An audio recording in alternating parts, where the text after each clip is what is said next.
Only takes 5 minutes to complete. Make sure to prepare your IC, bank account statement, and relevant documents. Launch the M Plus Global app and enter your email or mobile number to register. Proceed to log in and choose Open Account. Select Market, Account Type, and fill in the required information. Then proceed to face verification and input your signature. Once that is done, your account registration is successful. Now, it is time to deposit funds into your account to start purchasing shares.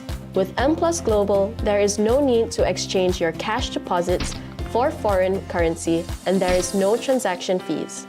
Click Deposit and choose Online FPX to deposit quickly. It only takes 5 minutes to complete. Once the funds have been confirmed and submitted, the next page will indicate a successful deposit. If the transaction is indicated as under reviewing, kindly provide the additional details required. Once you have made your deposit, it's time to pick the stocks you would like to trade. Click Market and select the Hong Kong or US stock market. You can choose from over 10,000 stocks. Tap Sectors to view the best performing categories. Tap Top Stocks to filter stocks according to their percentage change in price. Tap Most Active to sort by volume and turnover. Found a stock you're interested in? Add it to your favorites immediately. You can also add to your watch list so you can check it anytime. Use the edit function to add or delete your selected stocks. Create groups to organize your stocks via drag and drop function. Stay on top of the market with M Plus Global's real-time market data. Now, it's time to start trading. You can search directly by the stock name or code. Choose whether to sell or buy, click Order Type and select Market to buy or sell at current market price, or select Limit to choose your price. Enter the share quantity and other information, then submit the order. How to check if your order has been executed? Just click on Trade Orders to check. If you want to modify the transaction price, just click on today's order to change it. Congratulations! You are now the proud owner of your first Hong Kong or US stock. Don't forget to subscribe to our YouTube channel. M Plus Global, winning the world.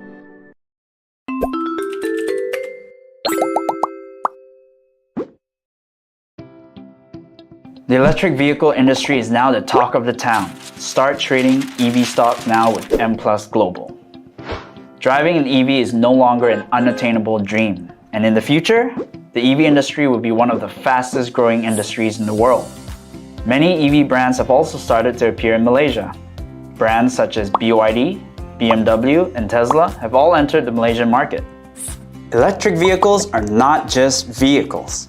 They have the ability to shape the lives of all Malaysians. With smart mobile living spaces and autonomous and comfortable driving experiences, this technological revolution will bring immense potential to the Malaysian market. Driven by policies and growing demand, the EV market has plenty of potential. So how do you, as a Malaysian investor, seize this once-in-a-lifetime opportunity to invest in EV stocks? Let's use the US stock Tesla as an example. First, enter the stock code TSLA or the stock name Tesla. Once you enter the stock details page, you will be able to see the live stock price. You can also view basic stock information such as market capitalization and technical trends. You can customize the time range for the share price movements from 1 day to 5 years, and even from the company's listing date up until now. From this chart, you can see that Tesla's share price has continued to rise from $21.80 to $182 per share over the past 5 years. It has risen more than 7 times during this period, far outperforming the broad market average. There is a wide range of stock analysis tools available to help you make a more comprehensive analysis, such as capital flows, the latest updates, and various fundamental indicators. This includes ROE, earnings performance, net profit margin, assets and liabilities data, and cash flow, and more to help you stay up to date with the latest company news. If you want to trade a stock, click Trade and enter the number of shares. Then click Buy or Sell to place your order. An order has been submitted message will be displayed once the order has been placed. When the order is matched, the transaction is now complete. With M Plus Global, you can trade a variety of EV stocks in the US and Hong Kong stock markets, as well as diversified investment vehicles such as ETFs to help you better allocate your investments. There is also an information section. Click on Top News to stay informed with the latest investment trends at all times. Identifying investment opportunities is just the first step, but choosing a good trading platform is winning half the battle. Open an account with M Plus Global today and take control of all your global investments right at your fingertips. To see more videos from M Plus Global, subscribe to our YouTube channel today. M Plus Global, winning the world.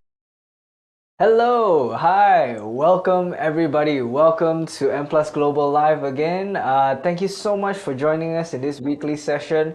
As you can see, I'm back, right? For all of those who missed me, wondering where I went for the last 1 week, don't worry, I'm still here working on some of the exciting things to be able to show to you, right? So before we get started for today, let me first ask, can everyone hear me? Is the sound good, right? Just put yes in the chat box so that I know.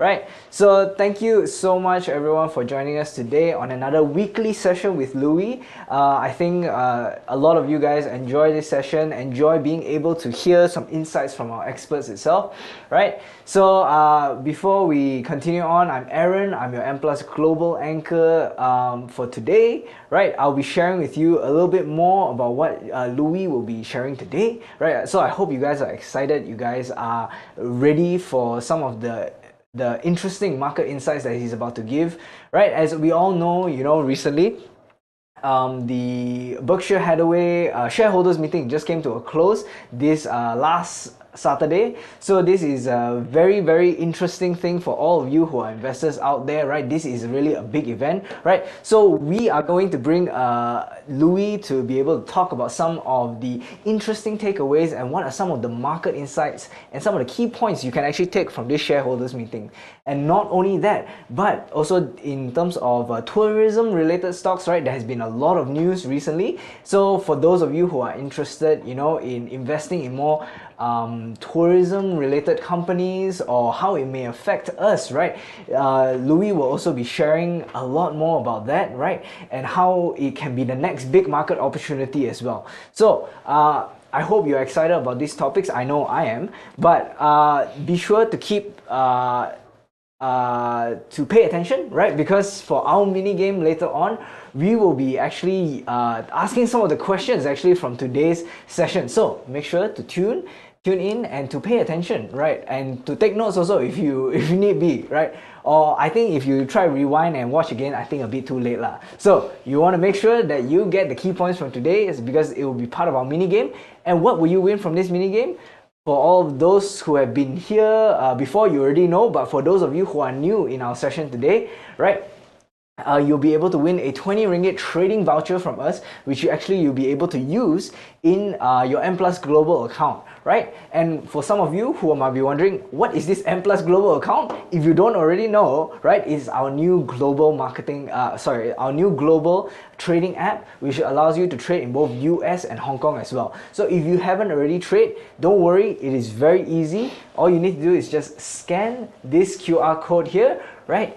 Download and register the app and deposit 1,000 ringgit into it to activate your account, and right there itself you will be able to get access to this 20 ringgit trading voucher. So this is very important for you to actually register and download the app, and to make sure that you are able to win this 20 ringgit trading voucher. So yep, that is my introduction. So without further ado, right, hope you guys are all ready, hope you have eaten your dinners, hope you have got your cups of coffee and your notepads ready, right? Stay tuned, right, because we are going to introduce our wonderful head of research, Loui Low, to be able to share with you for the next 40 minutes, right? Stay tuned.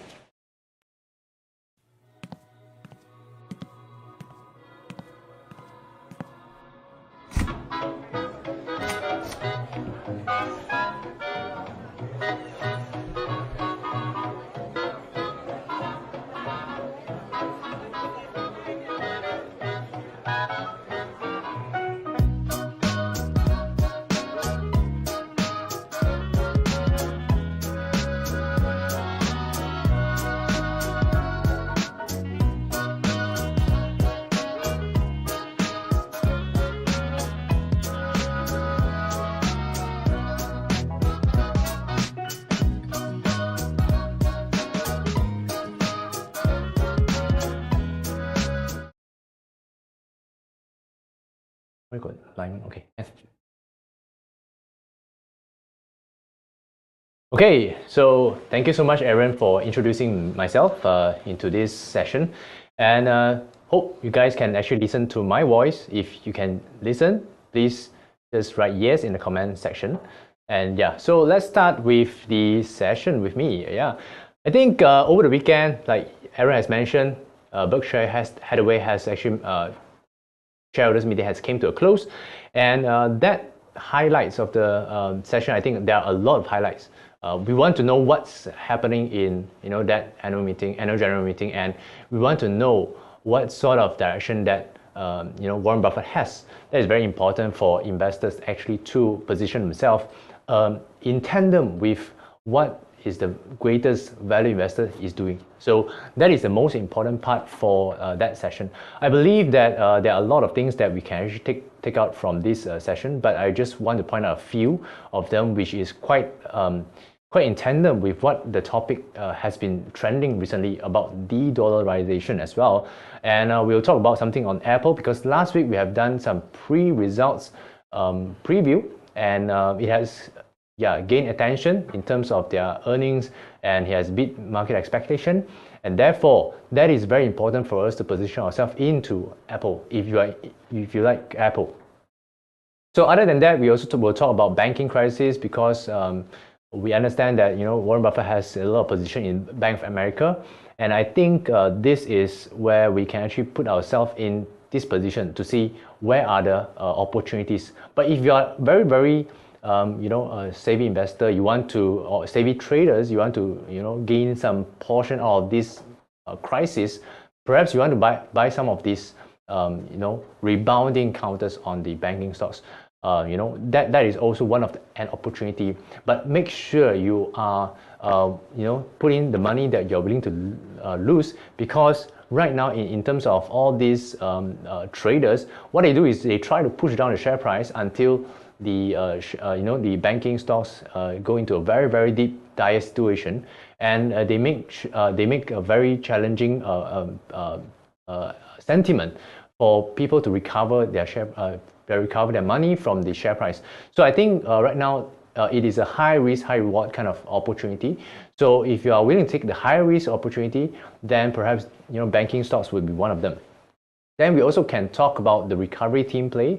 I think this week itself, there are a lot of earnings that is related to tourism, travel. And why do we need to talk about this is after China's reopening of borders, I think a lot of other segments are actually improving in terms of the travel, in terms of aviation, hospitality, and all these are actually improving. Even in the casino-wise, it's also improving. So in Malaysia, what do we have here is that Genting Malaysia, Genting Berhad, those are the areas that we can actually put our money into, because I believe that after China's reopening, the wow factor will be seen throughout the globe, because China's tourists will be going out from the country to travel, and that is where the money, or that is where the tourist receipt will go up. So which means that people will spend more, and therefore we can actually look into all these companies for opportunities. Last but not least, we also will talk about gold. I think gold has been quite steady in a firm position due to banking stocks crisis. So banking crisis has emerged, has erupted, and therefore gold prices being viewed always as the safe haven asset has an opportunity, and right now is near towards all-time high. So what sort of opportunities are there? So today we'll be talking about all of these themes. Okay. So just again, another disclaimer. Whatever I will be saying in this session will be for your reference. And if you want more information, you can do your own research first of all. Secondly, you can contact your broker to get more information before you do the informed decision. Okay. So like I said just now, Warren Buffett meeting highlights, Apple post result analysis, banking crisis, recovery theme, and also gold prices. So I just want to put into 5 points. I mean, there can be more than 5 points, but I feel that these 5 points, we need to address it. And firstly, it's about the de-dollarization. A lot of people are talking about, many countries are moving away. Seems like China, Saudi, or whoever is also trying to move away from this US dollar. So will this trend continue to happen, and will this world reserve currency being not being a world reserve currency going forward? So that is a question mark. So so today we will try to see what's the view, what is takeaway what is the key highlights from Warren Buffett's meeting. Okay, so Apple, then we'll talk about Occidental Petroleum. We'll talk about what is the view from Warren Buffett's eye on oil related sector, and also why or if Warren Buffett is not done with Japan, what sort of investment opportunities that we can gather from this point onwards. And this is very important because all these directions are based on his value investing perspective. And if you understand value investing perspective, which means that he is buying something at a very decent price. It is not always the cheapest, but at least a decent price for him to get the margin of safety and to enjoy the upside for multi years. Okay, so that is the idea here. Value investing is to buy into a business for long-term perspective. So that is why if he has the view of, if Apple is a good business that can last for a long time, and he's continued to put in more money into all these companies, means in the long run, these companies are likely to be decent based on his methodology. And I think that is one point where we can go in tandem with his view and try to trade along the way. So like for instance, Apple, what can you do with it? If he likes Apple, should we get a portion of Apple? How should we be getting into Apple and things like that? So that is what I want to mention here. Okay, so like Occidental Petroleum, even with Japan, even with AI, what sort of areas that we can actually look out for. So these are some of the highlights, but it will translate definitely to, it will convert definitely to your trading ideas. Okay, so that is what I want to do on every session. I'll try to talk about the highlights of this week, and I'll try to convert it into an action for you to trade the stock market. So just before we start everything, Berkshire Hathaway is one of the company listed on US stock exchange, and the share price has been still continue to be uptrending mode despite all this volatility in the market since COVID period. So if you look into this chart itself, since I think a few years back it was around here, it has made a pullback phase, but after that move after the COVID period, it has actually went up higher. So all in all, throughout the years, it has been going up strongly. First of all, earnings are intact, and Apple has been added during 2016. So since 2016, that time we saw the breakout happen. So this rally, it could be because of Apple's Apple's holding, which he is actually holding, or Berkshire Hathaway has been holding about 30 to 40% on Apple since then. Okay, so it has been accumulating Apple. So which means that there is a very high correlation. After he has bought into Apple, people know that he is going to generate more money from the company. Perhaps people are again buying into the shares of Berkshire Hathaway. Okay, so people believe in his methodology, believe in his way of thinking on Apple. Therefore, after Apple has been in a very big portion, heavy weight on his portfolio, about 40%, that is where people look into Berkshire Hathaway after that. Because before that, it has peaked out near about the 300,000 level. Yeah, so it has also pushed back below. I think during 2018, perhaps that was the time it has pulled back. Then later stage it went up even higher. So all in all, this counter has been all the way up. But again, the price has been quite expensive. Right now it's about 491,000. Okay, but there is another Berkshire Hathaway which is about a fraction of it, and therefore you can actually buy into Berkshire Hathaway for that shares. Okay, later on we can use the app M+ Grow app to find out what is that share. Okay, so again, let's look into Apple. Apple stock.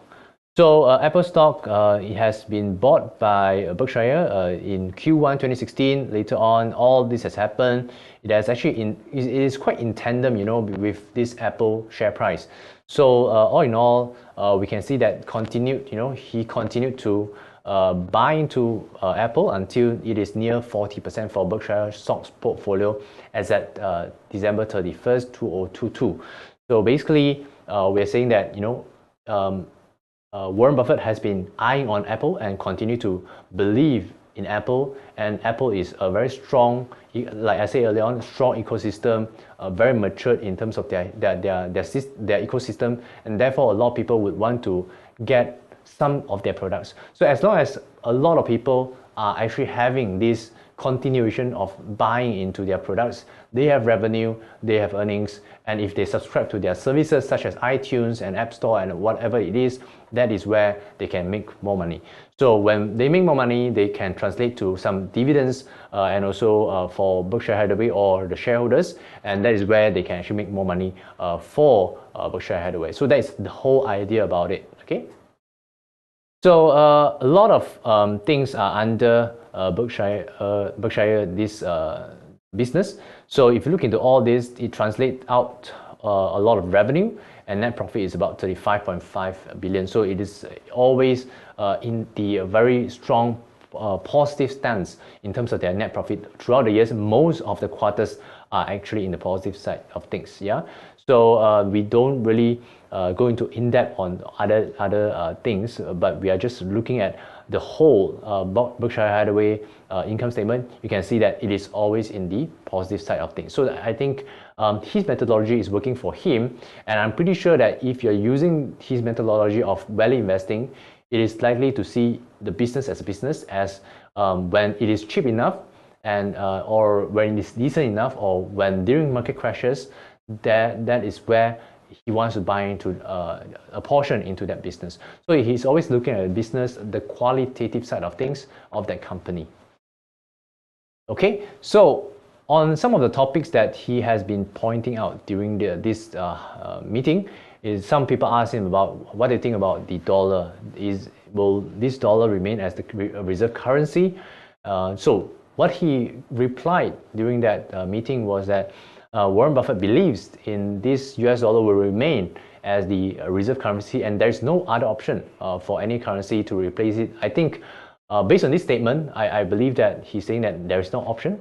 But when when people are actually shying away from US dollar, perhaps one day, we never know. Yeah. So he also mentioned that it's hard to know how far this fiat currency can go before it gets out of control. So again, he said that there is no option, but again, he don't know when this might happen. De-dollarization might happen, or it definitely will not be a snap of finger to say that right now, today it is reserve currency, tomorrow is not. Okay, that is quite confirmed. It won't happen, because if that happens, really people are losing the confidence on US dollar, and that is where it gets out of control. So what I'm trying to say here is that although Warren Buffett says there is no option for now, it doesn't mean that throughout the time, it can go wrong as well. So I think based on this idea, if you think that US dollar will still be a reserve currency, and US will still continue to be a strong nation in all these amongst these strong economies, and you should have some ideas on buying into the economy or buying into the index fund of it, index ETF such as SPY or even QQQ. Because if you believe that US dollar is still the currency and there's no other option, which means that you believe in the economy of US, and you believe in the system, then therefore that is where you should translate it into some of the trading opportunities such as SPY and QQQ. Okay, so that is the whole idea here. Another thing is about the rationale of Occidental and also Chevron Holdings, and I think he mentioned that he values value in the traditional oil production, and all these are actually contributing to the US, because if US right now is actually having a production of oil about 11 million barrels per day, so all this will actually contribute. I mean, the Occidental will actually contribute to part and parcel of the US oil production. So if he is entering into Occidental more and more, and that is where he is bullish on oil and gas stocks. So perhaps investors like us or traders like us would actually get a hint from him to say that right now he is still bullish in terms of the longer term view on oil and gas sector, and therefore perhaps some of the retailers can actually enjoy some of the opportunities within the oil and gas companies. So in this segment, you can actually look out for Occidental, which is OXY, or if you are looking into a whole perspective or whole idea about the energy sector, okay, oil and gas sector, you might want to look into XLE, which is one of the ETF that covers energy sector. But on the local side, what can we do when Warren Buffett is actually bullish on oil and gas sector? Perhaps we also can actually translate that into the idea of buying into our local oil production or oil related counters such as Armada, Yinson, and T7 Global, which is, I think they are making decent earnings, and also they can actually translate to higher potential in terms of their share price. So I think what we can gather from Warren Buffett in this highlights is that whatever he is bullish on, maybe we can have some opportunity in the local front or even in the US side. So US side of things. So that is why we are providing some ideas here to say that perhaps OXY or XLE or even Armada, Yinson, and T7 Global could be one of the trading ideas that you can actually look out for. Okay, so he also mentioned some of the shareholders also asked about how are you going to deal with the huge pile of cash of US dollar 130 billion. So Warren Buffett said that they would rather buy into some great companies rather than distributing out. Yeah, I agree on this, because if they're distributing out the cash to shareholders, it is just that. But what if they can generate more money using this cash pile into some, buy into some great business, but generate more value for the shareholders? I think that is what Warren Buffett wants. I think right now cash is king, because we can understand that the whole situation right now under this elevated interest rate environment, inflation is hitting everyone, including Warren Buffett. Warren Buffett also said that inflation is actually giving them a lot of headache, in terms of everyone is also having this kind of headache. But the good part of it is that they have a lot of huge cash pile in his war chest, and therefore he can use this cash pile to buy into businesses that can translate to more money for the shareholders in the near future or in the long run. So that is why I think that is a very good strategy from him, and as long as they can actually find the opportunity when people really are making mistakes, that is where he will snatch that opportunity, seize that opportunity, and by buying more of these good businesses at the right pricing. So I think this is what some of the key takeaways from him. I think he is actually eyeing a lot on various regions and also various companies. Just the pricing is not right for him to buy in right now. So by having a lot of cash pile is good for them, because when the opportunity comes, they really can afford to buy into those companies. Yeah. So another area that I think people are wondering why Warren Buffett continue to find investment opportunities within the Japan region. And also this is very interesting, because if you are using M Plus Global app, you definitely can look for Japan related ETFs.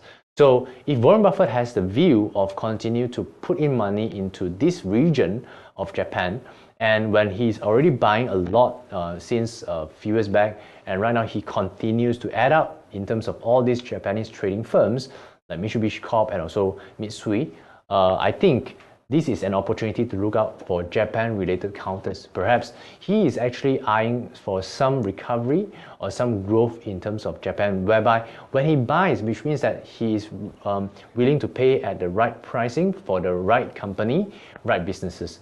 So I think for this, in this area of things, you can actually look out for EWJ and also SCJ, which is related to Japanese ETF. And also, it depends on the big cap or even the small cap, which is SCJ. So SCJ is small cap Japanese ETF. Later on, we can show you using our M Plus Global app. Okay. So on the part whereby they are still skeptical on AI hype, And I think on this, Charlie Munger has actually mentioned that they are still skeptical, although he agreed and acknowledged that BYD is actually using a lot of these robotics in their automation in terms of their factory. But he believed that, they believe that the old-fashioned intelligence still works well, which I think to some extent, yes. And I believe that in this era, a lot of people are using AI or automation stuff to make themselves more efficient in terms of their daily routine, and therefore I think they can do a lot of things using AI. So I do not quite think that AI hype is really a skeptical, but I think my point of view is that AI is actually to help a human.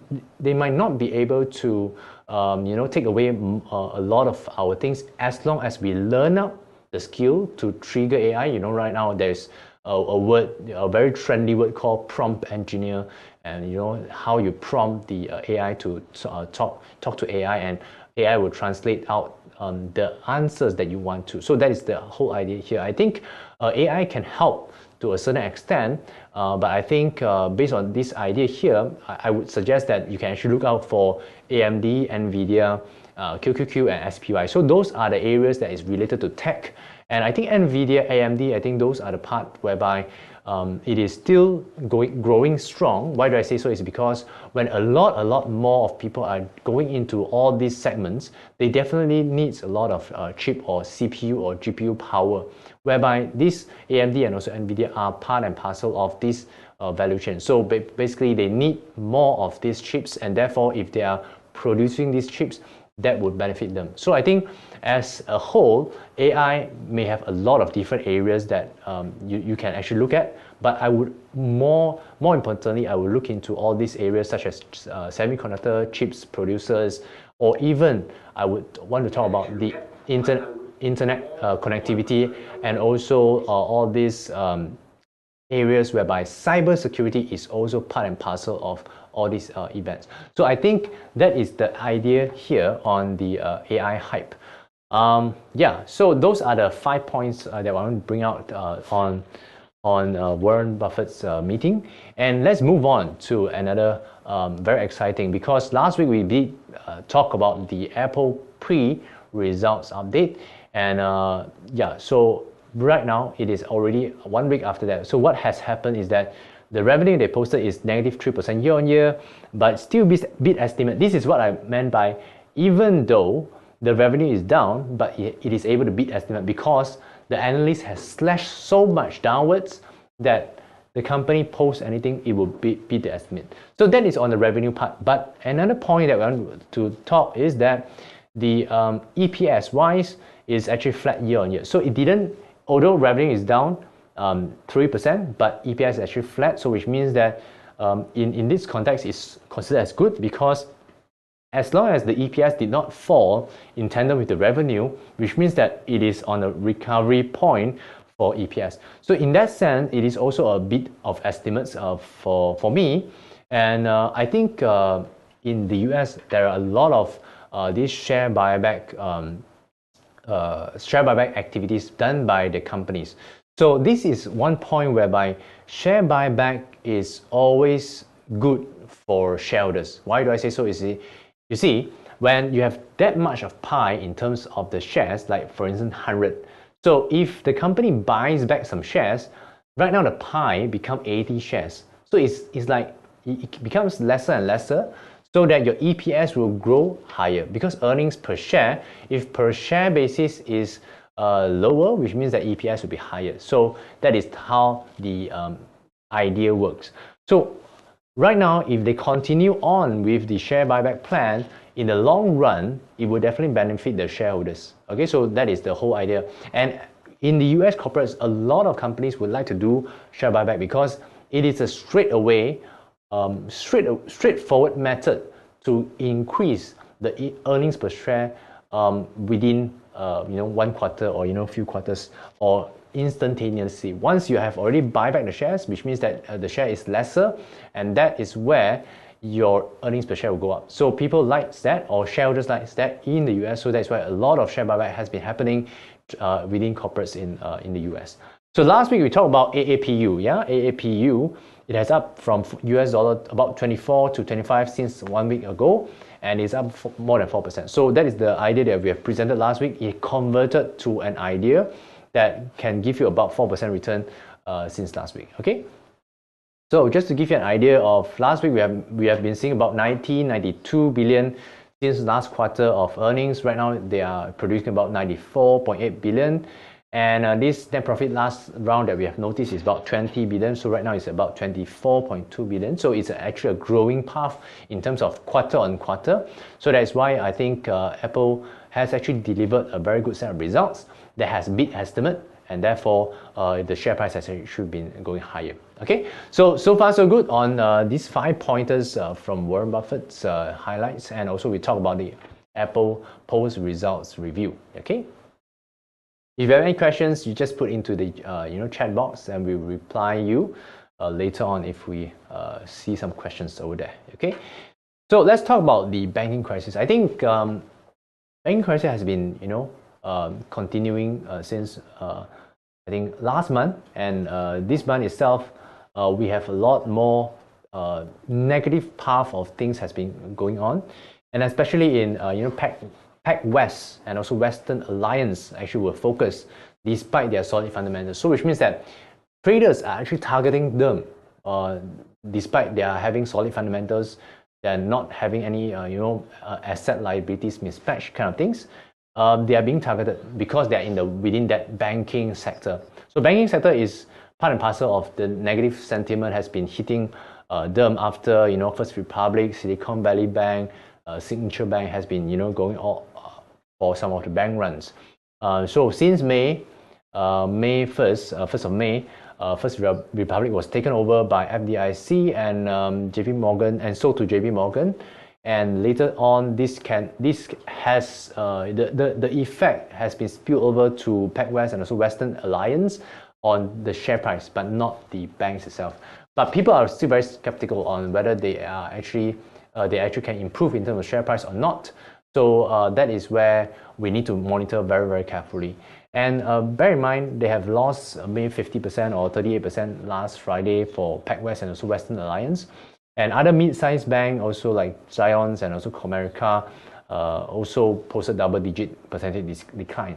So some of the ideas that you can actually look out for perhaps will be all this, but including PACF and also WAL, Zion, and also some ETF short related. You might want to look into short related. If you are really bearish on banking sector, you can actually look into those short related ETF. But really you have to take it very seriously on the positions. If you are really trading on a short position, I think you have to trade wisely.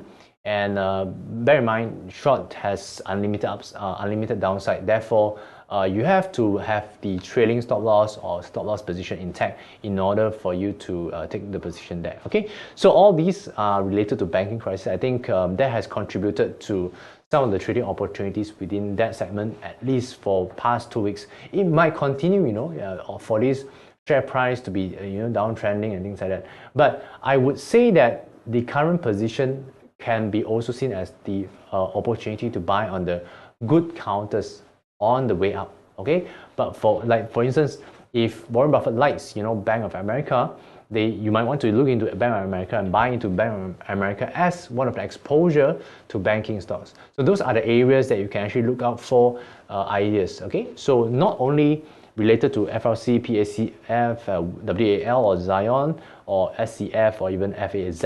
So I think there could be more than that.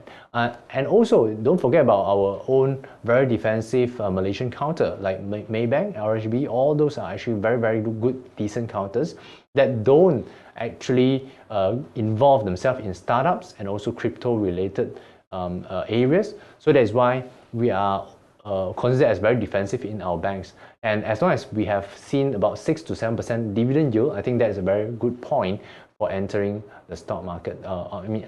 As of the banking sector for in Malaysia. Yeah. Okay, so we have talked about the Warren Buffett highlights on the shareholders meeting. We have talked about the banking crisis to give you some ideas on how we can actually tap along with this opportunity right now at the down cycle of things in the finance-related industry or banking stocks specifically. Now we can talk about something on the recovery team, because this is the most anticipated and awaited moment whereby after the China's reopening of borders, what sort of opportunities we can gather out of this situation is definitely the rising opportunity on the tourism related sector. Why do I say so? Is because during this period of time, after the reopening of borders since January, this will be the time whereby you can actually try to monitor whether is there any conversion of China tourists into potential revenue or earnings for some of the corporates. For instance, I know that luxury items is definitely on the rise, like LVMH. The earnings are higher, and they have a lot of very respective famous brands. So that is the area that people might want to take into account of trading opportunities. And if you look into that, then you can actually have some potential in trading luxury items. Secondly, China borders reopening, you have to remember that even though if the results is not as great as what you anticipated, you have to be patient.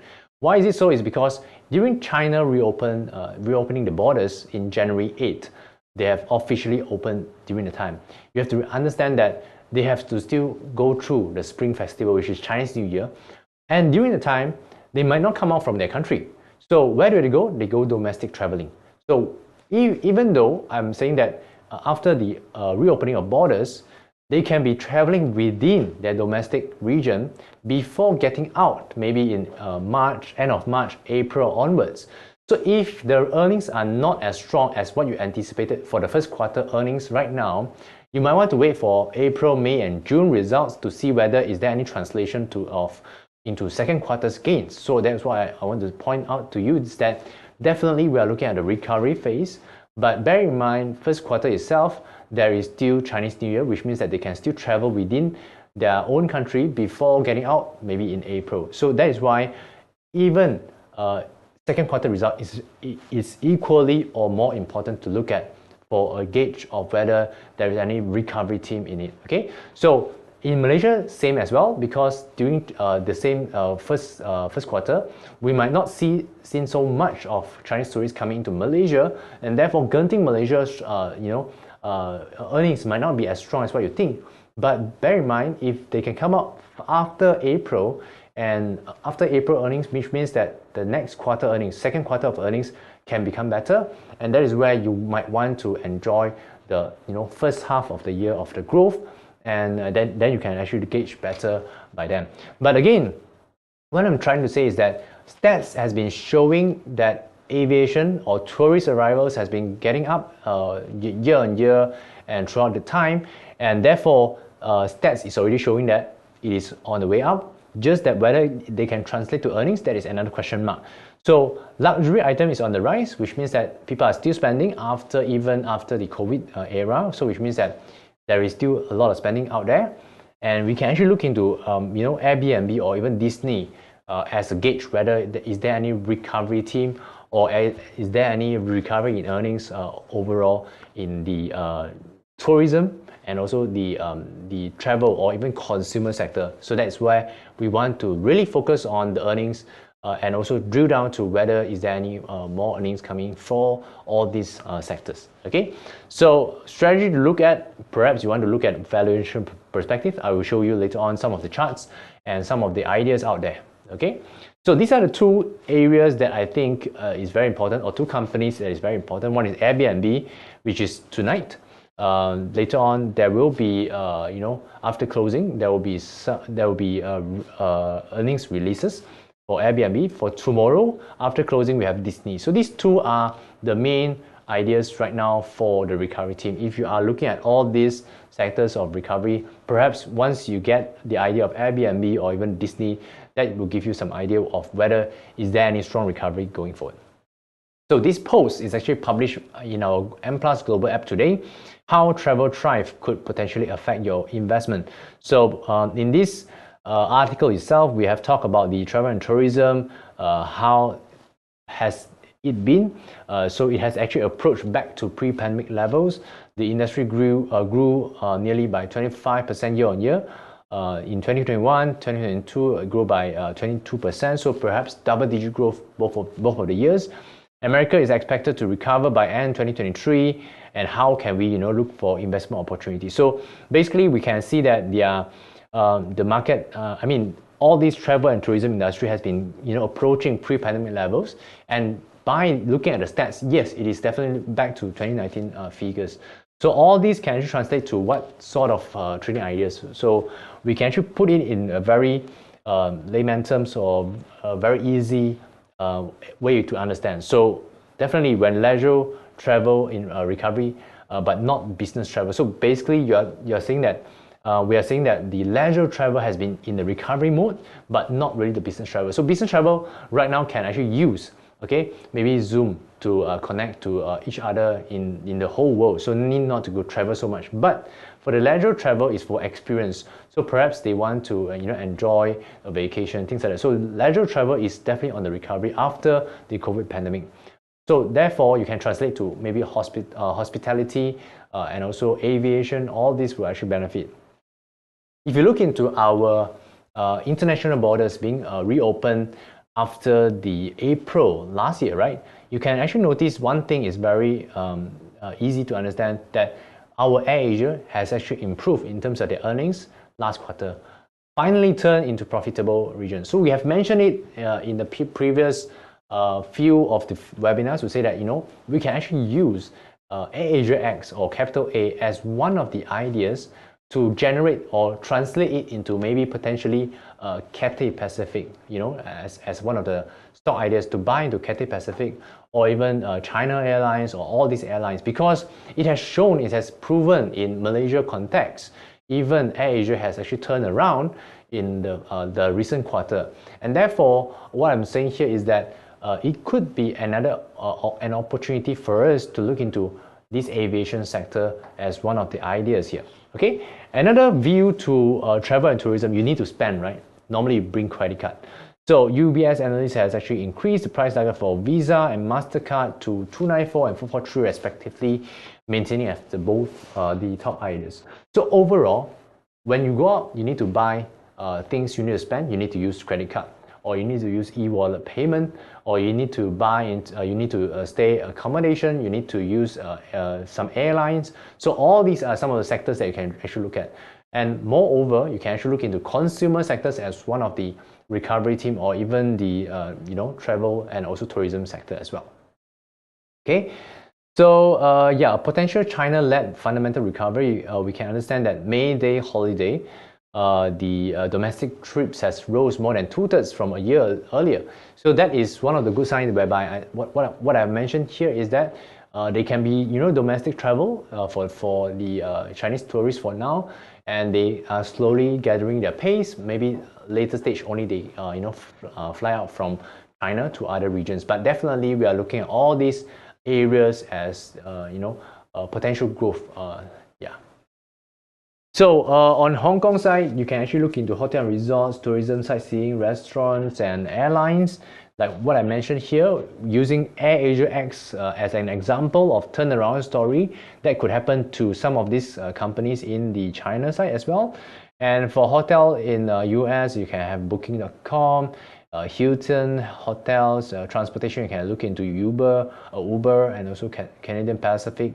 All these airlines and restaurant and transactions. So all these are actually some of the areas of growth that we can actually look into recovery team play. So back to what sort of stats that we have that show us that is back to pre-pandemic level is that US travel statistics is always around this area of passengers. Right now is getting back into this region. So I think it's getting back to pre-pandemic level. Even Hong Kong's statistics is showing that previously it has been around this area.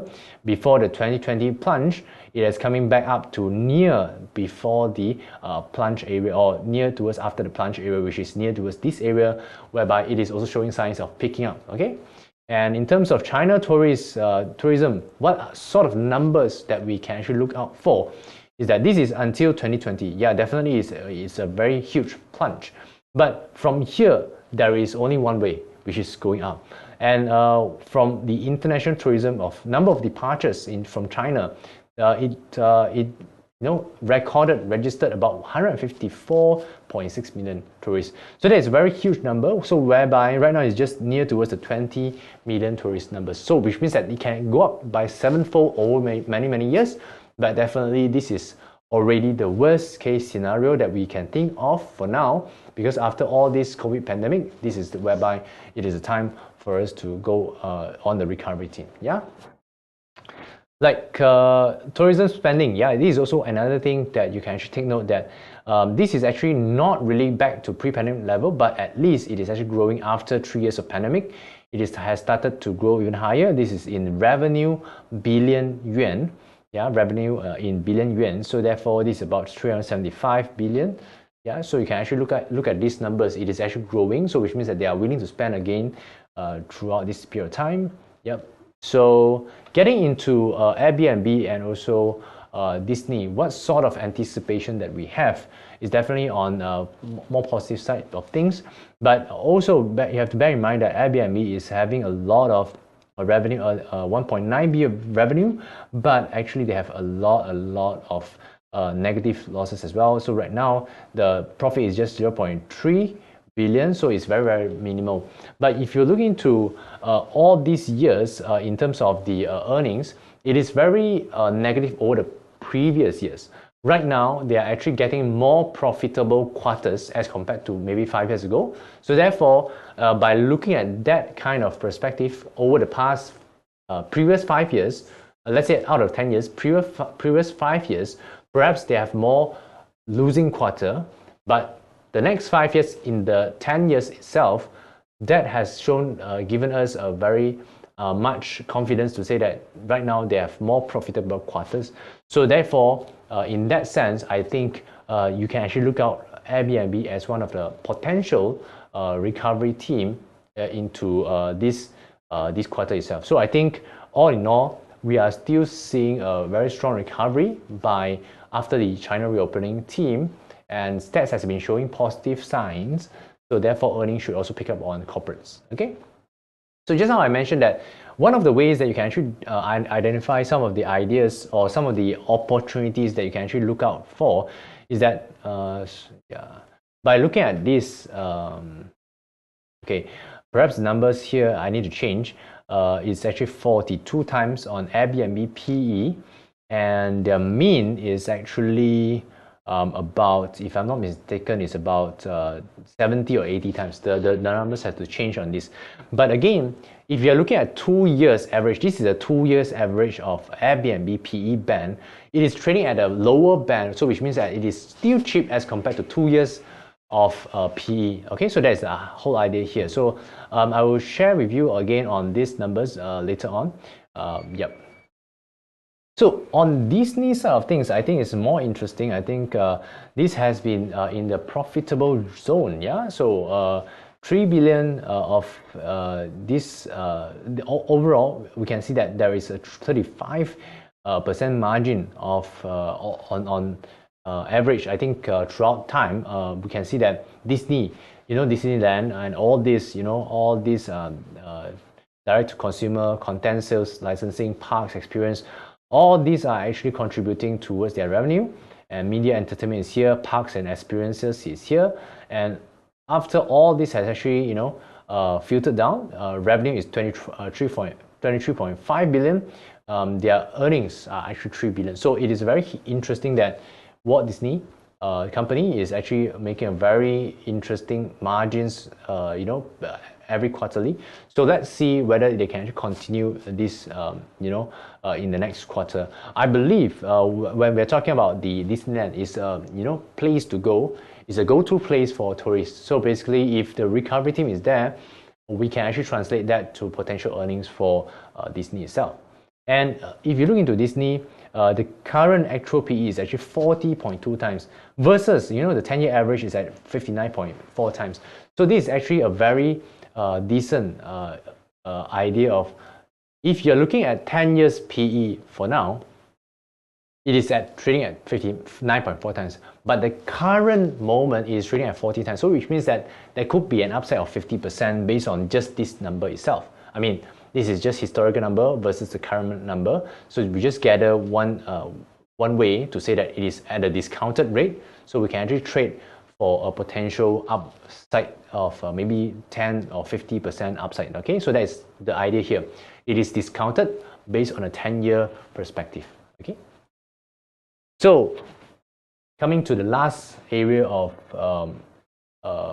potential trading theme, we have the gold price. So we have talked about most of the things like Warren Buffett, Apple. We've talked about banking crisis, and banking crisis has actually contributed to investors flocking into gold prices. So what is the near-term view? This is already based on the technical analysis point of view, because I believe that in gold prices, it is always a safe haven asset, whereby if there is a crisis, then people will flock their money, flock into the safe haven asset. And therefore, right now, it is at near the all-time high zone for gold prices, and it is still hovering above the 2,000 level, US dollar level. And if it is still holding above that level, I would say that there is still chance for people to look at gold-related products. Especially in Malaysia, we have Bokong, we have Tome, and in Hong Kong, we have Chow Tai Fook and Zijin Mining. And US itself, we can actually look into ETF, because you don't want to be bogged down by some of the company. You want to get exposure to the gold prices directly. Is just basically GLD itself. And you can also look into long leverage and also short leverage product on gold ETF. So those are the areas that you can actually convert all these ideas into the trading activities. Okay, so that is about all of the that has summed up the whole thing for today. So this is a weekly session with Loui, and yeah, we will stay tuned. Hope that you can really digest all this, and stay tuned. We will have something more in the next session. We have a Q&A session. We have also mini games after this. So stay tuned.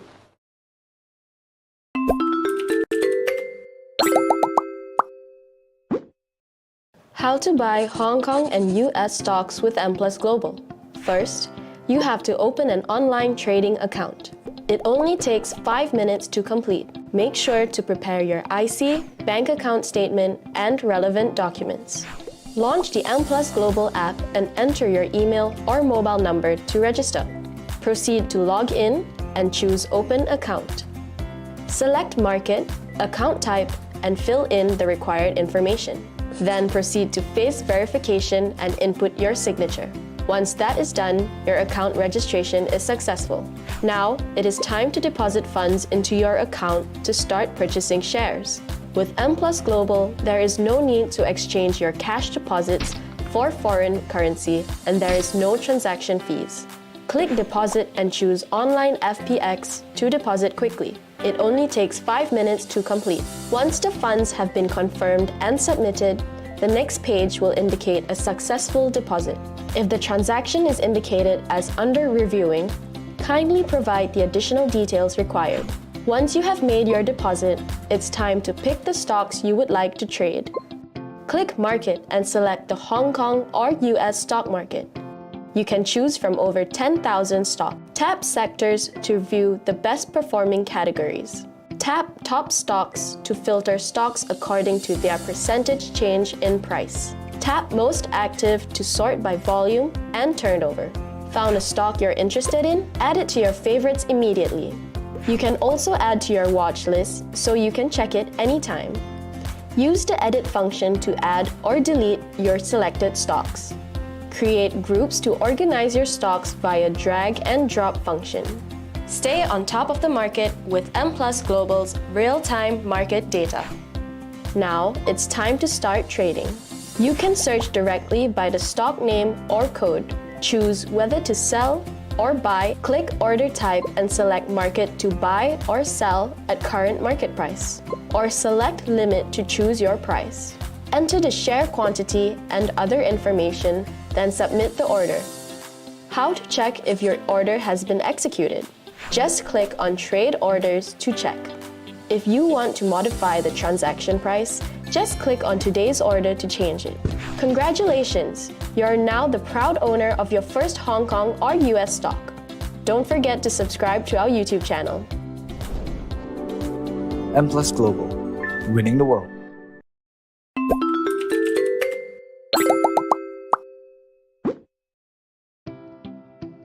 The electric vehicle industry is now the talk of the town. Start trading EV stocks now with M Plus Global. Driving an EV is no longer an unattainable dream, and in the future, the EV industry will be one of the fastest growing industries in the world. Many EV brands have also started to appear in Malaysia. Brands such as BYD, BMW, and Tesla have all entered the Malaysian market.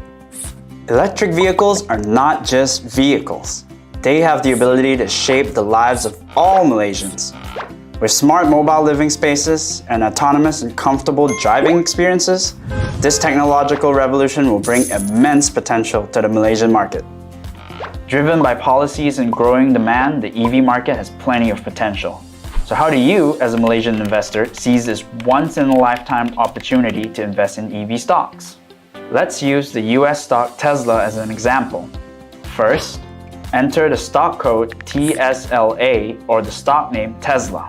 Once you enter the stock details page, you will be able to see the live stock price. You can also view basic stock information such as market capitalization and technical trends.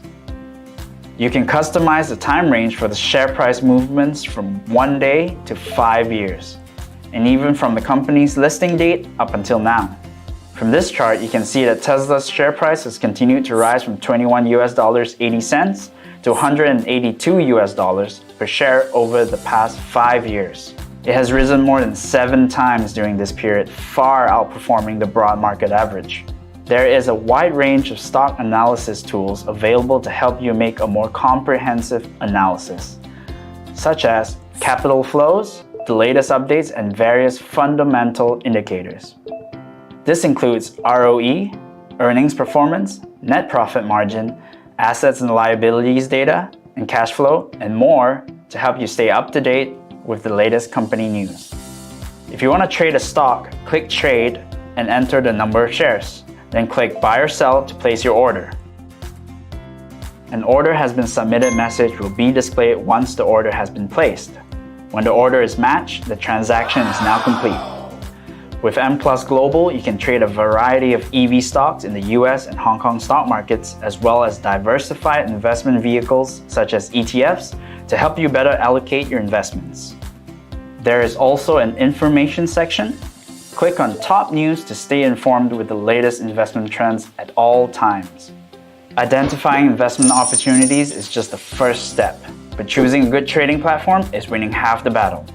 Open an account with M Plus Global today and take control of all your global investments right at your fingertips. To see more videos from M Plus Global, subscribe to our YouTube channel today. M Plus Global, winning the world. Hello, hi, welcome back to our M Plus Global Live. I hope you guys are refreshed from our session just now. So, hope you've taken a lot from Louis' session earlier. Thank you so much for just sharing your market insights with us as well. Right, always a pleasure to be able to hear from you. Yes. Right. So right now is actually our Q&A session. So for those of you who are interested to pick on Louis' brain, make sure to put in your questions in the comment below. Right. So we're gonna start off our Q&A session. You've talked a lot about. So before we get into the questions, just a reminder, right, that we have a mini game later on at the end of our session. So do stay tuned in for that, guys. Hopefully you guys have paid attention to his session because some of our questions today are actually coming straight from his session today. So make sure you pay attention, right? So in this mini game, you're able to win 20 ringgit trading vouchers. So stay tuned for that, right? And as I mentioned before, if any of you have any questions, feel free to put them in the comment box below. We'll get to it as well. Right, so coming back to our Q&A, you did mention a lot about the Berkshire Hathaway, right? They just recently concluded their shareholders meeting, and a lot has come up in that session alone. I think we could easily talk about it all night, right? If you wanted to pick on that. So I think one of the major questions, I think more personally for you, right, is because you have all these things talking about AI, talking about de-dollarization, right? A lot of topics that come up. What for you is what are some of the most important things that you have personally taken from this session? That is, you think is important to you, and maybe they might want to hear about it? Yeah, I think for this kind of session, it's very good to understand what sort of mentality or what sort of mental model they have, right? In order for them to be so great at investing. That is very, very important. So we want to pick their brain in that sense. We want to understand how they actually think, how they actually filter through things. I think one of the statements that he has also mentioned that is, we don't really use emotional in trading. We don't really, do emotional investing in certain ways. So I think a lot of, from that just one statement, actually a lot has transpired out. That I feel a lot of people are losing money because they are very emotional in terms of the trading. So if they like the company, they might want to follow through. But if it is already falling, if the company is already turning into a weaker stage or softer stage in terms of earnings, you have to actually start to detach yourself from the company. So I think one very, very key thing is that they don't do emotional investing. So they look at metrics, which means that they look at whether the company fulfill some checklists and A, B, C, D, E before they invest. And the best is that they buy at the point whereby they feel it is cheap enough that has a lot of growth potential in the future. So I think the first thing is emotional, whether you are investing using emotions or using quality checks control, and that is very important. Because like you mentioned, people do tend to get very emotional nowadays also, especially more than ever, right? So in terms of the way you're trading, I can understand like if it's dropping, you're like, oh, I need to exit now, before it drops any further. But like you mentioned, and we have already talked in this session beforehand, if you've looked at our technical analysis training that we had that time or session, right? Sometimes these are just cycles that go through and through. It does not mean a overall like the company is gonna crash or whatever, right? So you need to, as you mentioned, not trade so emotionally in this situation. And also another thing I find it very important is that the patience will always reward yourself. And throughout time, you can see that once you trade, you are thinking about shorter term mentality. So any fluctuations, you are very your sentiment or your feelings will be very volatile in tandem with the volatility of the stock market. Right. But I think for Warren Buffett and also for Charlie Munger, what they do is that even though they understand that right now there is a very huge volatility coming in, but if they believe in the company, they will hold through and maybe will buy more during that dip. So like for instance, Apple or even maybe Coca-Cola, all these are actually strong companies. Maybe they have bought even at the dip of that. But for normal investors, if you don't have that kind of mentality to hold on through that stage, you might be fret out, or you might be afraid to hold on. Then you also got to be mentally a bit strong to be able to weather these situations. Correct. So I think that is also very important. Okay, all right. Long term and also short term will be totally different mentality. Yes. But I think in terms of for normal people, for people who are maybe not like you said, day traders or trading every single day, right? They might want to adopt a little bit more of a long-term mentality that in the long run, they have to measure these companies in the long run, not so much in the short term of things. Correct. Especially with the current situation, potential downturn, recession, there might be a lot of pessimistic sentiment in the market. Correct. Right. So I guess that is also one thing. All this will contribute to how you trade. But as long as the company has earnings, quality of management is there. So I think they can weather through all this recession period. Then I think they can actually grow stronger, because during recession there is a lot of opportunity whereby people having a lot of cash can buy another companies which is at distress level. So that is also another thing. So I think recession can also be an opportunity for people to buy in stocks as well. That's good. Right. So I see there's some question, right, from Miracle. Hi, Miracle. Hello. Hi. Very good to see you again, right? Thank you so much for always being engaged in our sessions, right? So you have a question about Warren Buffett is disposing his stake in BYD in phases. Right, it's getting better. BYD is getting better in the EV market. As you mentioned before, also right now there's also like a EV, not say EV war, right? Currently going on. They are slashing their prices. Yes, Also, they are yes, coming yes. down on it. Yeah. Right. So they're opening a new factory in Vietnam. Is BYD losing its good future prospect, or is Warren Buffett withdrawing cash due to market sentiment? Right. So he may increase bigger portion in the market crisis. What's your take on this? First of all, I'm not Warren Buffett, so I cannot be really sure what he's doing, but I try to understand from all these situations whereby, like you said just now, I've mentioned several times on price war, and even Tesla, the biggest EV player, is actually slashing price, which means that there is a chance for BYD to slash price. So if that slashing of price war comes in, that will actually affect everyone. So it's like full of supply. And then people start to say that, yeah, hey, BYD is better, so I buy BYD. Oh, hey, Tesla is better because cheaper, so I buy Tesla. So the market share getting more diluted in that sense. And therefore, if you look into that scenario, it might not be good for all the players because all the players are actually capturing market share. But if they're slashing their price to capture market share, which means that the revenue will be down. The revenue down, then potential earnings also might be down. Right? So in that sense, perhaps, when this happens, maybe Warren Buffett is actually trying to think ahead to see that, if there is a price war right now, what will transpire from here is definitely only a price war. Right. Like in our industry of, brokerage, stockbroking industry, every now and then people are slashing price, so stock brokerage is down. So that is the same thing. So as long as a lot of supply is in, then the price war is in, and that could happen in the future whereby potential earnings are down. So that is the whole idea here. He's also trying to look at the more long-term goal of it, as well as looking deeper beyond just because like we mentioned, if you look at the outset or just the surface of it, right, slashing prices, that means market is going to be more. But if you probably look a little bit deeper into it, there might be also potential lower earnings in the future. So I guess that is one of the areas that he's looking at. He's measuring the risk and reward right now versus last time when he bought in BYD. So maybe he has made a very good run, maybe multi-bagger. So right now is good time for him to cash out. So that's also another thing. All right.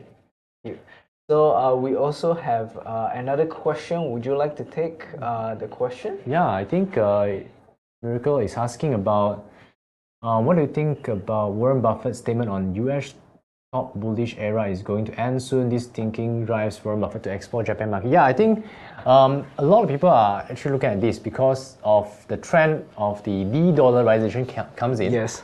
I think a lot of people are afraid. People might move their assets, shift their assets to many various areas, including Warren Buffett to say that Japan might be the booming area. People also can say that China is not really booming because India is actually booming. Yeah. So I think a lot of things are shifting right now, where we can still say that US is still a very, very creative country or very strong in terms of their technology. So I don't see that ending quite soon. Again, maybe Warren Buffett is thinking that risk and reward in that country may be lower than Japan. So if that is lower than Japan, and it will shift towards a more rewards region, more rewarding region. So that could be one of the areas that he's looking at. So I think I wouldn't say that US era is ending soon. Because there are a lot of areas that you can see, in Coca-Cola, McDonald's, all these consumer companies are actually making high-flying returns for over the past decade. I think more than 20% return per annum, So that is a very crazy capital acquisition. So I'm not saying that right now it is going to be end for US. I don't think that will happen. I don't think it will happen anytime soon. Anytime soon. So Okay. Perhaps maybe he's having a longer term view of 10, 20 years in Japan. Well, we'd love to see Warren Buffett in 20 years. 110 years old already. So in tangent with that, because you did mention that Apple is also quite it's quite a big part of his Berkshire Hathaway portfolio, right? yeah. So, it released better than expected results, causing its share price actually to hike up for this 1 year high of USD 173 or $173. So, what is your opinion on the current valuation of the company? Is there potential upside for this stock? Be reminded also this year there's potential release of what do you call that? iPhone 15 as well. Seeing that iPhone makes up like about half of its major revenue. So in that case, we have actually pulled out the data from Bloomberg. We have checked through the 10 years average of PE. It's at 19.5 times. Okay, 19.5 is the historical average. Okay. Okay. But currently, it's trading at 29.5 times.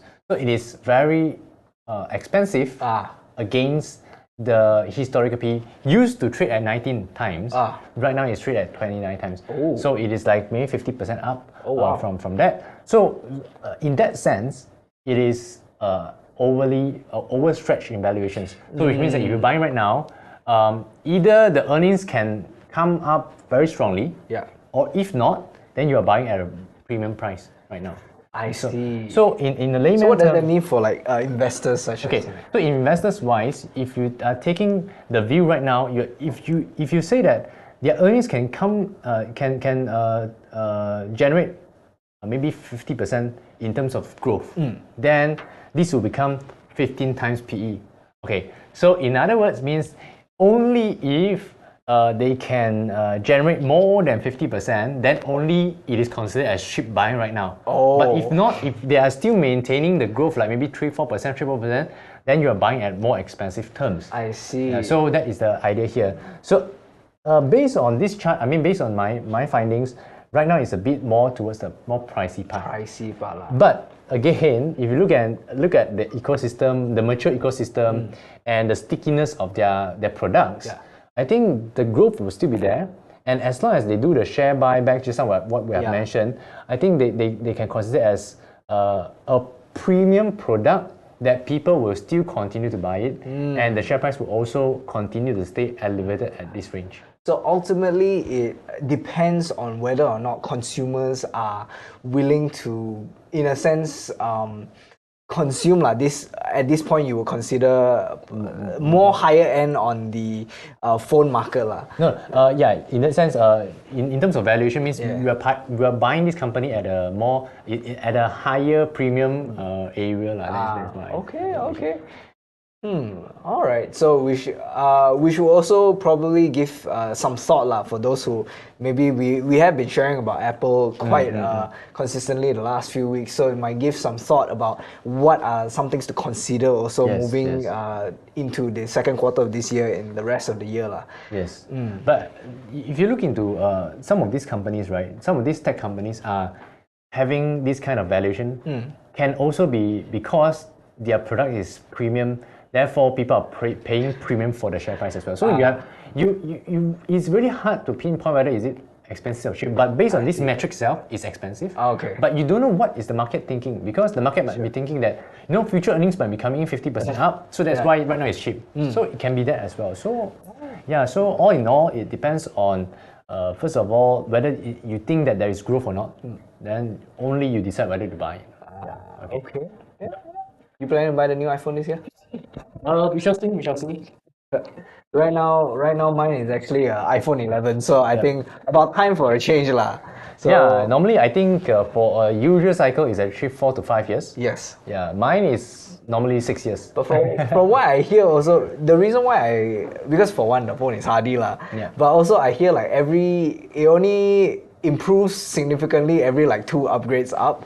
So the last one was I think iPhone 13. 14 was like so. Then I'm hoping the 15 one has a lot of new things coming in. I heard also got USB-C as a charging port also. Yeah, hopefully all this is part and parcel of the ecosystem. So if it's sticky enough, you will definitely buy it. That is for sure lah. Especially if you're like a fan of the you want to be part of the ecosystem. Why not, right? Yes. Okay. All right, so we have a few other questions. Let's take a look from our Liz comment here, right? We have Miracle also asking us another question. How likely AAX and Capital A to recover from PN17 status? Any clues? I think for this AAX and also Capital A, yeah, they are actually regularization plan is in there, and that definitely is in. And for what I can understand from the last quarterly result, definitely is on the good terms already. I mean, as in they have turned out from the negative losses quarterly results for over, I think, 5 to even 8 quarters over the past COVID pandemic. They have been not able to fly, and therefore their earnings has been down. And only the last recent quarter, they only made turnaround. Okay, so which means in the future there is a potential of continuation of people traveling, and earnings should be in. So what I'm trying to say here is that earnings are good, and therefore that should translate to potential upliftment of this PN17. So PN17, which means that they are in distress level, they their business are not going well, so therefore they are in this PN17. So if they continue to do well for next 4 quarters, I believe they can still come out from this PN17.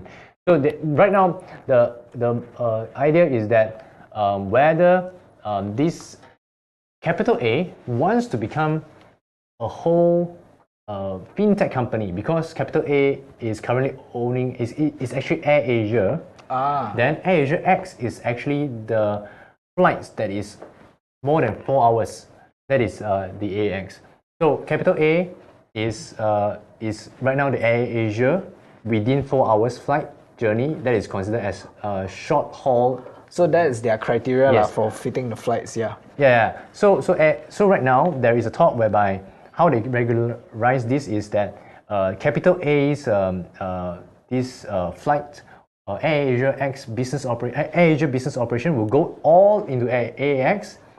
Then Capital A will become a sole fintech company by having this AirAsia app and also the big pay. So it will sort of let go. I mean, that is the speculation. That's the speculation that it might potentially let go of this side of their business and become as you mentioned, fully fintech focusing more on the app right now. Also, I think this started also during the MCO, right? It was a lot of ride sharing as well as delivery. I think I've seen a few like AirAsia cars along the road. So yes, that's called AirAsia Ride RIDE, right? Yeah. So they will then, this is the speculation that they will fully focus on this part of their business. Yes, and then all the flight businesses will be inside AirAsia X. So AirAsia X will become a full-fledged of aviation companies. Yeah. Well, I guess have to keep track on the news a little bit more on this development.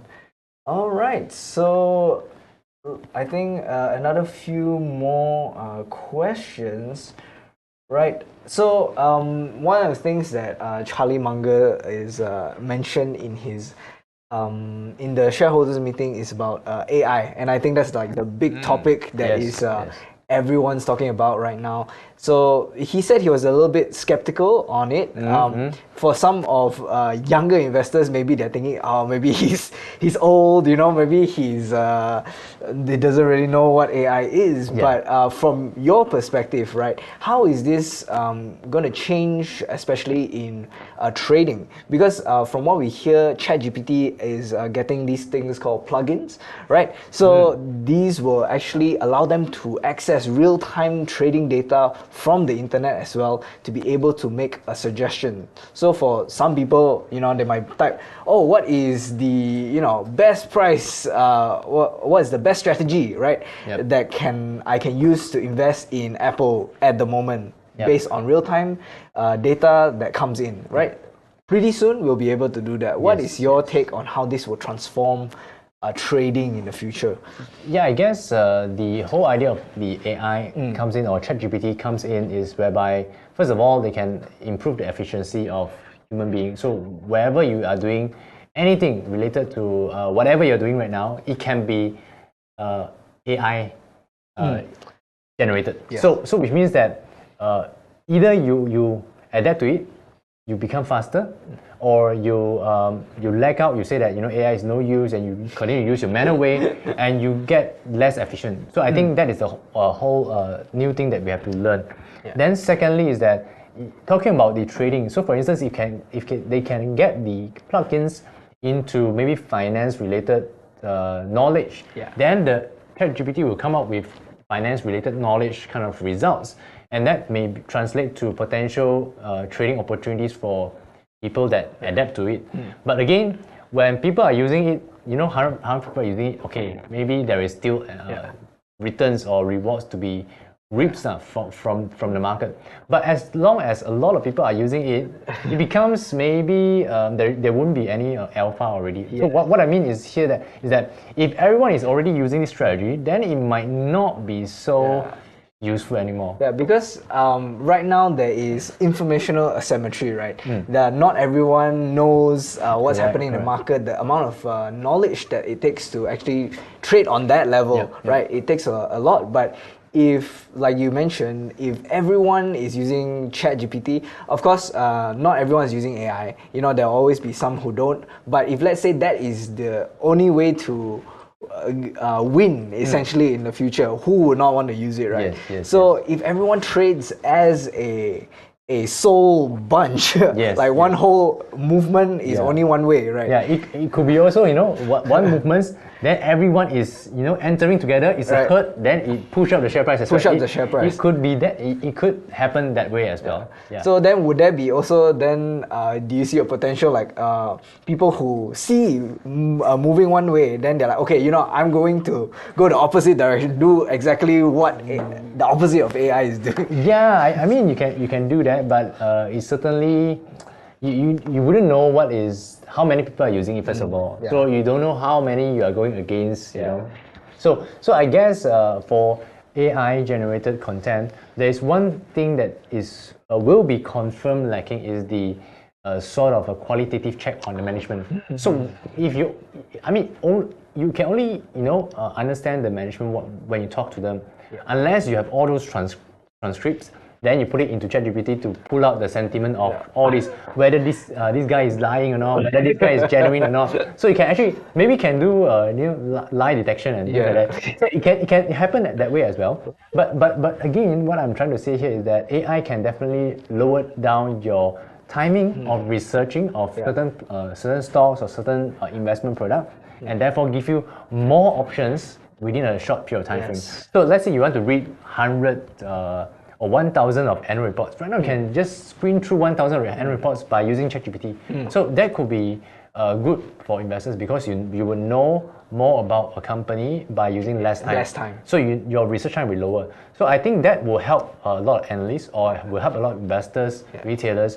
That would definitely help you to select better counter. But so all in all, that is good. Efficiency, you get more efficient. So movement becomes a lot faster in the market. All right.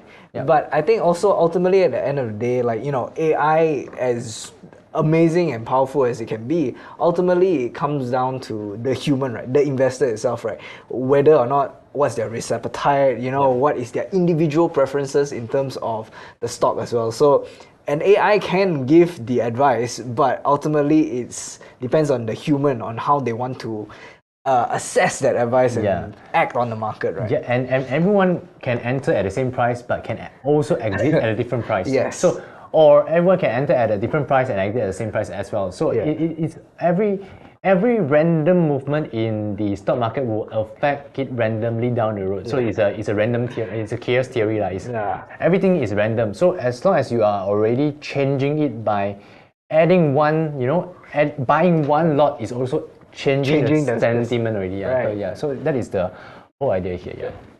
All right. So I think we've answered most of the questions, right? Maybe we want to look at the app to check. Yeah, just now we have talked about the Japan exposure, right? Yes. Let's take a look at that. Really, we can actually check through to say that Japan, then we press quotes to see what is that. So just now I've selected the EWJ, which is the US iShares MSCI Japan Index Fund. Okay. I think this is good to understand because if we understand that Warren Buffett is going into Japan, but where can we get Japan stocks if we are M Plus Global app on M Plus Global app? So one way is that to get into a fund that has exposure in Japan region. Okay. So if you notice that he mentioned that So we can't trade directly on the Japan market at the moment, right? yes, but we can actually use a fund to get exposure into that. I see, So that is very okay. interesting because you need not to go into Japan stocks, but you can get exposure there straight away using our M Plus Global. Is that wonderful? I Yes. think it's wonderful, right? Yes. So and also when Warren Buffett mentioned that he is adding more into Japanese corporates looking into Japan. When that happens, it's during this particular point of time. It's on the 11th. Wait 1 second. If I'm not mistaken, it's on the 11th of this part of particular day. If we use that, hold on a second. We put this there. Okay, it's giving us about 2.5. Okay, how do I see 2.5% return from that? This part here. This part, if we put the first bar of the bar to the left side, and this orange line will be the returns. Okay. This red line or orange line. Yes. Will be the returns over this period of time. Okay. So from where Warren Buffett says he wants to enter or he's entering more into Japan, it has risen by 3%. So if you are using that kind of news to trade this ETF, you are already making 3%. Yeah, so that is the idea of news as well. So you can actually track through the news here. If there is any news that you want to go through, that could actually help you to select the ETFs. And we are selecting based on, because ETF news is the news from the Warren Buffett to say that he is putting more money into Japan, give us the idea that, hey, maybe we can actually use this fund to trade. So this is one of the ETF. So it's another way to get exposure into Japan funds, especially if you've been following, as you mentioned, Warren Buffett and his increased investment into Japan stocks, right? Correct. Yeah. Okay. Yeah. So other than that, even though we have only EWJ, we can also look at SCJ, which is just now that one is maybe big caps. Yes. But this one is small caps. So you can actually look into this. Then go back to April, this part. So the returns will be about 30%. Yeah. In terms of his investment into Japan, is there any particular counters that he has essentially focused a little bit more on? So recently he has been increasing in terms of the I think stockbroking industry. Oh. So I think that is one of the areas that, or I think trading or stockbroking. I'm not too sure, but again, he sees value in Japanese corporation, so that is where you can actually look into that, because they are maybe buying just for some exposure in terms of trading or stockbroking company, but maybe later stage he can go into more of all this. So that definitely we can actually look into Japan as an exposure. I see. And especially if, like you mentioned, he's into these, he's investing a little bit more into these stockbroking counters, right? If let's say we are able to find a ETF that also has a little bit more exposure into this could also be a good idea to get into as well. Correct. So I think we have not detailed out that, but again, if we look into a broad base of expect, we can look into Japan as the region, then we can actually use the ETF to get exposure. All right. Okay. So just now we also mentioned, maybe we can talk about something on the Occidental, OXY. Right. Let's see if there's any comments on the Occidental. Do you have anything from?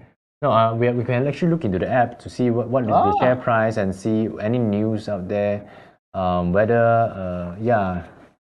So 8 hours ago, Occidental begins buying back Warren Buffett's US $10 billion in preferred stocks.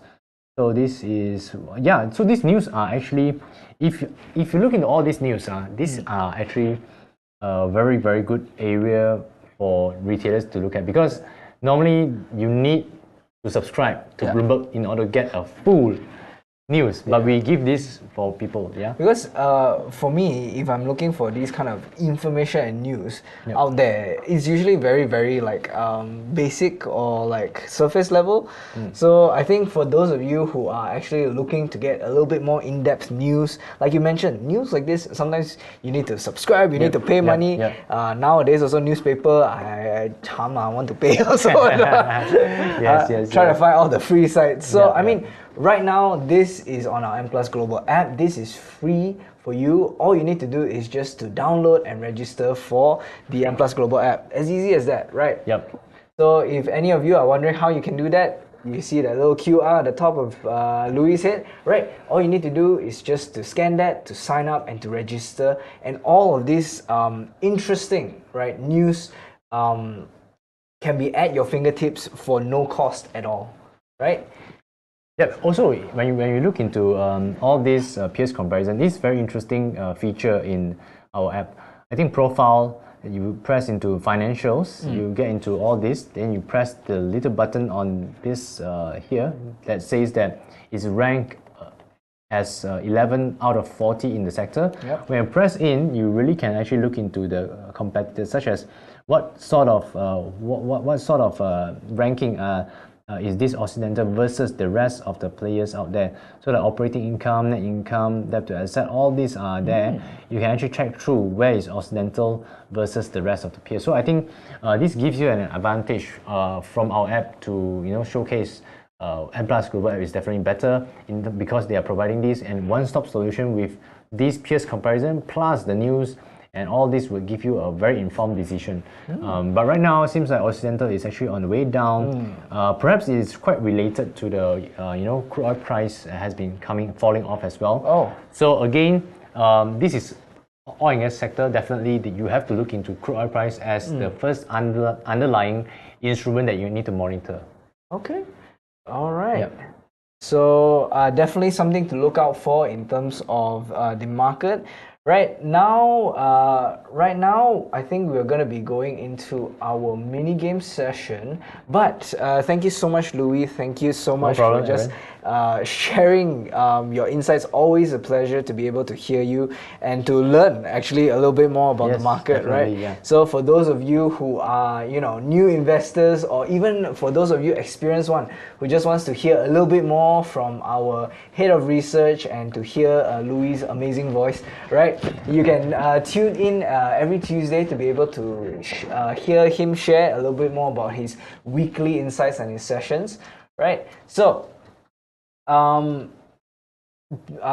so that is the first part of our session tonight. We're going to end tonight with a little bit of a mini game. I think you might be familiar with that.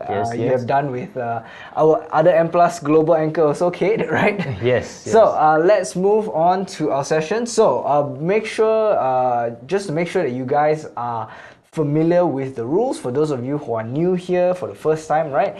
So later we'll be sharing about four questions, right? So the first person to answer as well as the fastest person to answer, right, and the most correct, right, that is the most correct, will be able to win 20 ringgit trading voucher. With this trading voucher, you'll actually be able to get essentially a 20 extra ringgit from us to be able to start trading onto your account itself, right? So without further ado, you guys are ready? Okay, we'll bring up the first question, right? Okay, so the first question of the night, right? Which of the following topic is not the key highlights during the Berkshire AGM, right? A lot of things were said during the Berkshire AGM, Yes. right? So A, Apple, B, Oxy Petroleum, C, AI, or D, European stocks. Wow, right? I saw a tight there, man. 20, 38, 23 seconds. Two answers. Wow. Hi. So we see a lot of, so many people coming out. So we have Kelvin Sim, we have Eric Lee, Kuai Leren, we have Miracle also, everyone also coming out. So everyone comes with D, right? So what is the answer? It's D. Right? So remember I told you that a lot of the questions will actually be coming out from today's session. So good, everyone is paying attention today. Yep. Right, so that is the correct answer. Right, Louis, would you like to take the next question? Sure. Okay, let's go into the next question. What is Warren Buffett's current age? Oh. So A is 90, B is 91, C is 92, D is 95. I think a lot of people are Googling it. I think a lot of people are doing it. All we know is that he's not over 100 yet. Right, so for those of you, Google away, right? Wow, okay. Man, 90 years old. 90 plus lah. 90 plus, yes. Wow, 90 very, plus. very old. Yeah, the fella. A lot of people answered C. I think that is the answer. So I was thinking about it the other day. The what do you call it? Disney's 100-year anniversary is this year. So that means when he was born, Disney was only 10 years old. Yes, That's yes. how old he is, man. So The answer is C. Yes, so that's yes, correct. the answer is C, 92. And right, don't forget. So that is the correct answer. But not forgetting, I forgot to mention this, right? But for those of you who have won this minigame today, we are actually going to announce the winners tonight as well. So, but don't forget, we'll also actually share the Google Form link for all of you, the winners, to be able to put in their details as well as to be able to win this this reward lah. Yes. Essentially, so you have to put in your IC, you have to put in your ID, your UID. So the UID, very easy to find. It is in your. Can we show the phone view? Right. So it's under your. The top of under the Me tab, you can see the UID for this is LJY005. So this is why it's so important for you to actually register and download the M Plus Global app, because if you don't get this app, you are not able to actually get these trading vouchers. Yep. Right? This is why it's very important, right, to actually register quickly. If not, you can't even win. So, right, why answer without a reward, right? So make the most out of this situation as well, right?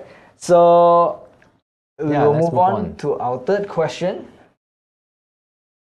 So, what is the latest share price of Apple today? Right? We're not going to give you the answer yet, but for those of you who have the app right now, this would be easy for you to be able to check onto the app right now.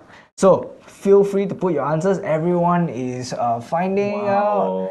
Very quick. Okay, I see Jason. Okay, let's go to the app and see. Let's go to the app and see whether or not you got the correct answer. I see everyone putting 173.5. Make sure you guys are not copying each other. So yes, $173.5 US dollar. That is correct. Congratulations to all of you who has gotten. I think all of you got the right answer. Now we have to check who is the fastest, right? So we'll get that winner at the end of our session today. So stay tuned, right? And finally, we have our fourth and final questions. Yeah. So name two travel and tourism stocks. I think I have mentioned quite a number of them. Quite a few, Yeah, right? I So think, did you guys pay attention? If you notice that the post today we have actually posted, if you go back to our app, it's under the top news. Let's see whether I can find it back again. I think news section, our travel. Yeah, this is that part. So this is under M Plus Global Update, so which means that it's original from us, and therefore this is very important because it is original and no one has it outside of M Plus Global. So that is why we provide all this information. So so that is very important to use our app and to try to find out the news, one-stop solution to trade into US and also. Okay, so I think most of them has got it correct. So, Airbnb, Disney, Airbnb, Hilton, Booking. We asked for two. Yes, correct. Sorry. Hilton and Booking. I thought it was Hilton Booking. You got to book a Hilton today. Okay, so that's correct. Most of the answer is correct. So just check for the fastest. Right, so now we just check for the partners. But thank you everyone for participating. for participating, paying attention to our session today. Right, really appreciate it. That one is copy, Hilton booking. I see that. Disney booking.com. Booking.com, yes. Booking.com. I would have felt like somebody would have like gotten that name booking already. Like in so many years, the fact that they have this, man. Yes. Okay, right. So thank you so much for everyone who've answered. Really appreciate all of you joining us tonight. Right. So right now I'll just share with you guys what the winners for today's mini game session is. Remember, a Google form link will actually come out on screen. So make sure to click on that after I've announced the winners so that you guys can actually register as well as put in your information so you can get the 20 ringgit trading voucher. Right? So without further ado, let's get on with the winners list. Right? So firstly on our list, right, we have Loui Low. Congratulations, congrats. Yes. Right, congratulations on winning a 20 ringgit trading voucher. Secondly, we have Miracle Low, a tried and true contestant in this mini game. Thank you so much, really, for all the questions as well as being always so participative, in our sessions. Correct. Those are some very good questions that you've asked us. Thirdly, we also have Jason Ui, right? So we have Jason Ui. This is our third winner. Congratulations for actually answering correctly and the fastest as well. And lastly, we have Lai Ming, right? All these are wonderful contestants and contestants as well as audience members who are really staying with us throughout our session. Really, thank you so much. Thick and thin, you are with us. So make sure to click on the Google form link to add in your details so you can get your 20 ringgit trading vouchers. Right? So I'll repeat again who are the winners in case they didn't hear. Right? You have Loui Low, you have Miracle Low, you have Jason Ui, and you have Lai Ming, right? So make sure, click on that Google link and get your 20 ringgit trading vouchers. And I think that about ends our session today. So before we continue on with closing this session, right, I just want to thank Loui, right? Thank you so much again, right, for being here. Right now it's like 7 to 9 also, right? So thank you for doing this for us.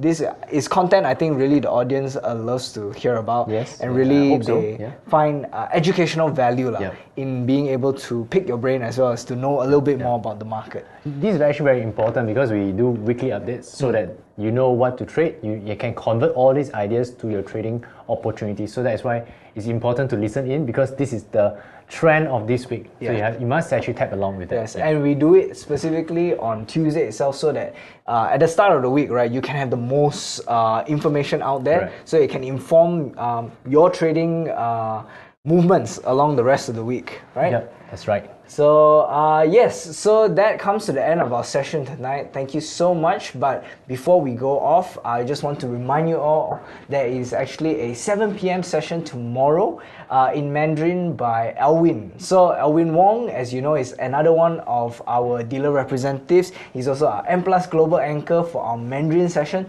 So please do stay tuned tomorrow for 7 p.m. to 9 p.m. Right, he will be talking about some of the benefits of investing versus savings in the bank as well, right? So right now, this is a big question, right? For some of you who are investing for the first time, right? For me personally, I save a lot in the bank. So my bank account is slightly bigger than normal, but I know also it's sitting idle there.